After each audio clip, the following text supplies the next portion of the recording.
All right, today on Knowing the Ropes, as you can see, I got my dog Jalil Hackett. Just finished a 7-mile run and 200 push-ups, man. How you feeling right now? Feeling good, man. First day back, man. We trying to get back to the point where when it's time to fight, we ready to go. You know, I got to ask, man, how disappointed were you? Because a few months ago, you know, we were on the path of, you know, getting your pro debut ready, probably right around this time. Actually, a little bit earlier than this time, around mid or late May. That's right. So how things have been for you since the COVID-19 and now, you know, with things the way they are with the travel and the conditions that we are in the world right now, you know, it really pushed things back for you. So how are you maintaining during this time? Honestly, the whole COVID-19 thing, it was very disappointing, but it was actually a blessing in disguise because I got to completely focus 100% on graduating school. You know, this is my 12th grade year, so the COVID-19 kind of helped with that a little bit. So now that I'm out of school, 100% with the boxing, doing 2 days now. I ain't got nothing holding me up. You know, speaking on that, you know, with the whole graduation situation, with that being said, you're not able to walk across the stage. Is that something that really bothers you, and not having a prom and things of that nature? As far as the prom thing, it was a so-so. If we did have it, oh well, we didn't, oh well. But the walking across the stage thing, there's a lot of people that never got to do it. So, yeah, I really wanted to do it, but as long as they give me my diploma, I'm okay. Now, have you had a chance to talk to any of the other boxers out there, man, who's still trying to stay in shape during this time right now with the gyms being closed? Yeah, a lot of guys, they were saying, like, we maintain it. I was like, man, what you mean by maintaining it? It was like, man, we barely making it. I was like, dang. So, yeah, now that stuff is slowly starting to open back up, a lot of people are real happy. Get back in the gym, get back ready to fight. Now, I think this weekend coming up, I actually think Top Rank will be starting back with their boxing, I believe, either Saturday or Tuesday. I was reading something about it with Bob Arum. He's going to start having matches. What are your thoughts about that with no audience? Interesting. I feel like the audience, they get you hyped. I know you should always be ready to fight, but it's something about the crowd that make you like hype even more, like make you really like, I'm ready to fight. So it should be interesting how the fight go. Is the path still to fight at 140 right now? Because I noticed, man, look like you growing, man.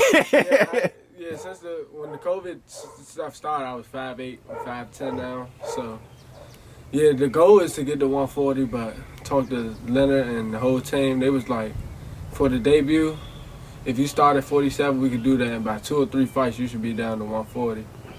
Yeah, so we just working. How do you see the sport of boxing in the next coming months, all the way up to the end of the year? What do you see happening with the sport, in your opinion? I think it's going to be a lot of fighters, like a lot of breakout fighters that we didn't really pay attention to a lot. They going to get their shot because the superstars, and I'm not saying this for every superstar, but the big name fighters, some of them, the COVID got in the way and some of them got all the way out of shape. Wow, those guys that aren't really known, they stayed in shape, they stayed ready. That now that it's their time, they get them a fight with a guy that we call a prospect or a superstar, and they beat him because they're in better shape and not because they were a better fighter.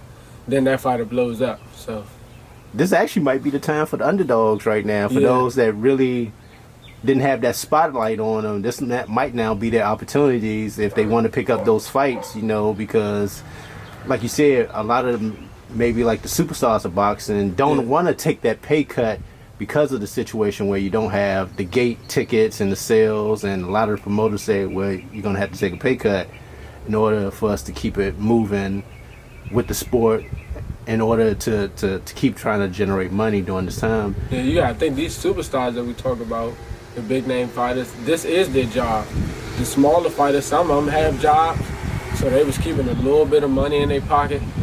But the big name fighters, they haven't been fighting, so there's no source of income. So they're going to be ready to fight. They're going to be back. You might see guys that we usually say at 135, they might have their first fight back at 47 because they just need to fight. They need the money. So that's where we're gonna see a lot of whoa. Like we didn't expect him to lose. He gonna lose to a guy that wasn't really known, but he's a real 47, so he's gonna beat him off of his condition and his size.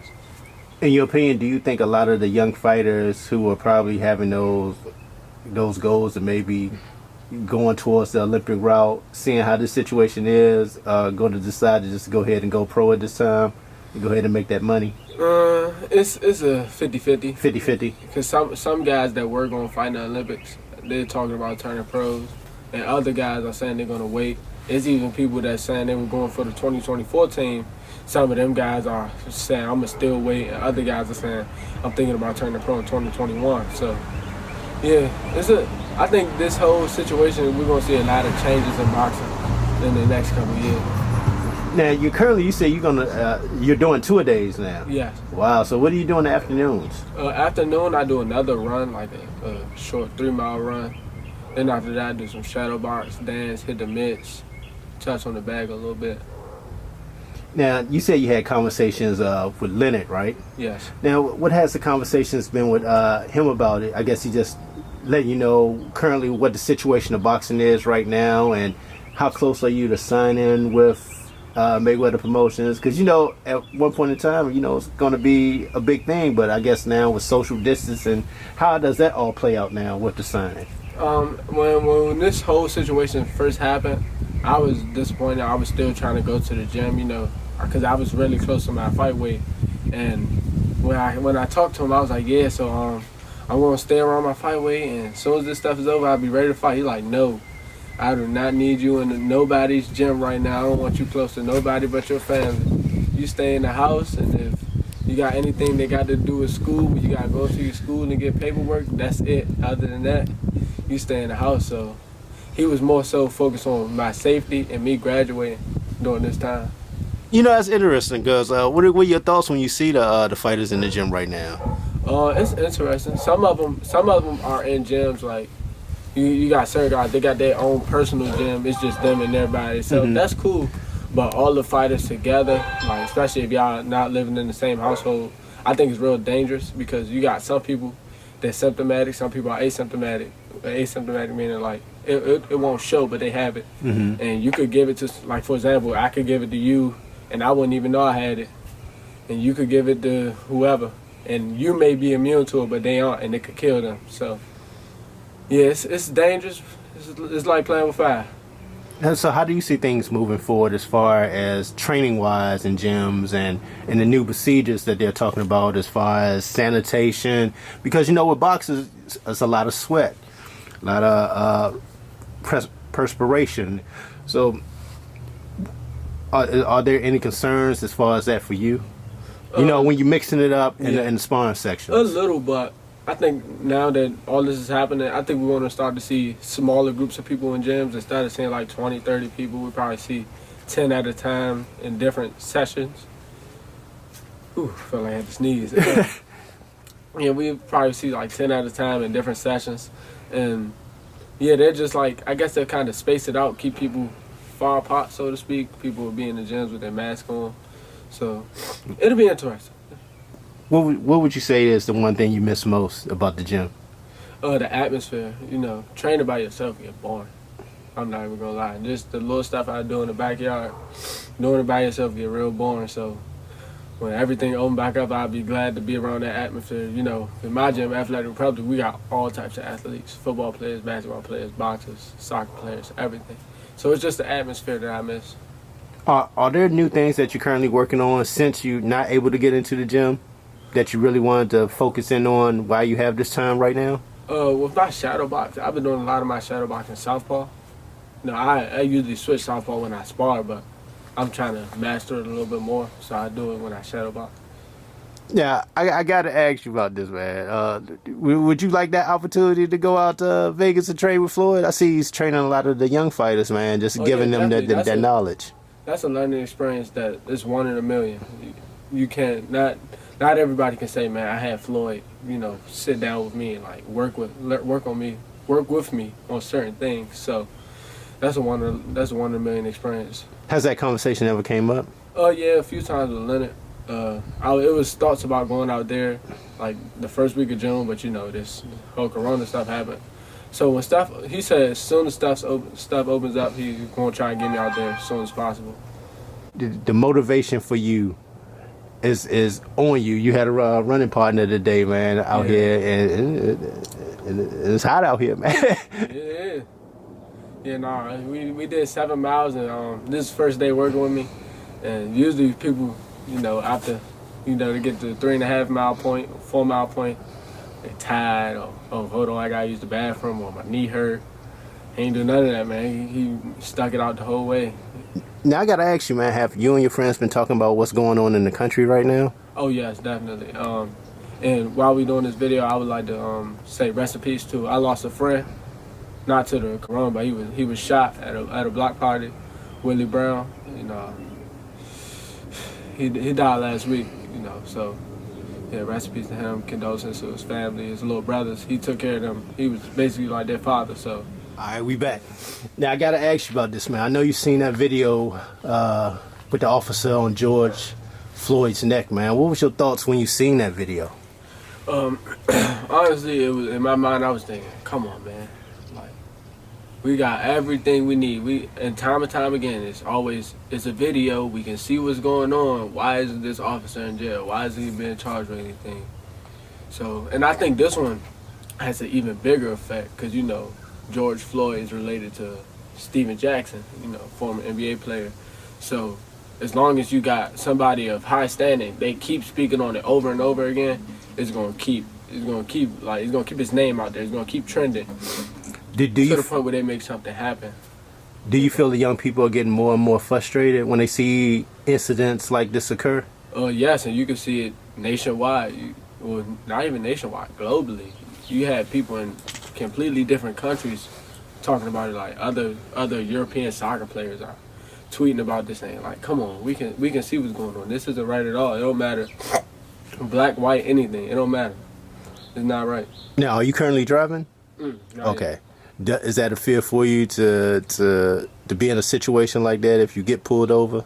A little. Well, not even a little. A lot. Because, with the situation I'm in, by the time I get a car, it's going to be a nice car. Because, and I get pulled over, the first thing they think, and they see this young black kid in this nice car, it's stolen.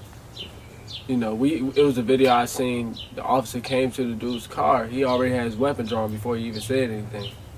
So it's really questionable about, yeah. How do you see things changing? As far as like people being treated equally, I don't see any change for real. Cause it's the same thing over and over and over again. People saying Black Lives Matter and stuff like that, and they do matter, and we're trying to speak out about it. But at the end of the day, if they're gonna keep treating us the same way they're treating us, it's like we're running in place. Now, have you or any of your friends talked about that? Yeah. That video? We've talked about it a lot. We've also talked about a lot of other things we're seeing around. We've seen people set places on fire. We've seen a whole lot of looting. In my opinion, I'm saying, like, us doing this is not really doing anything. We've been here before. We read this book. We gotta change the ending of the book though. But people are they're directing their anger in the wrong ways. It's so much going on in this country now. A lot of people out of jobs. A lot of businesses are closed down. There's a lot of frustration in this country right now. Definitely. A lot of the smaller businesses and some of the bigger businesses they've been like helpful enough, trying to help the small businesses stay afloat. But it's only so much help they can give out before they need help. So yeah, everybody just hoping this whole corona and everything that's going on right now can come to an end, so everybody can get back to normal. Man, I know you can't wait to get back to boxing, man. Definitely. What? Any last words before we go? I want to make sure everybody follow me on Instagram and Twitter at Jalil_Hackett. And man, it's day one. Oh, I gotta let the people know. Stay tuned, man. Jalil, brother Rob, we're gonna be working on the intro for On the Ropes, man. I can't wait. All right, y'all. You watching On the Ropes with Zed Brooks. We out of here. The future of the sport. We out.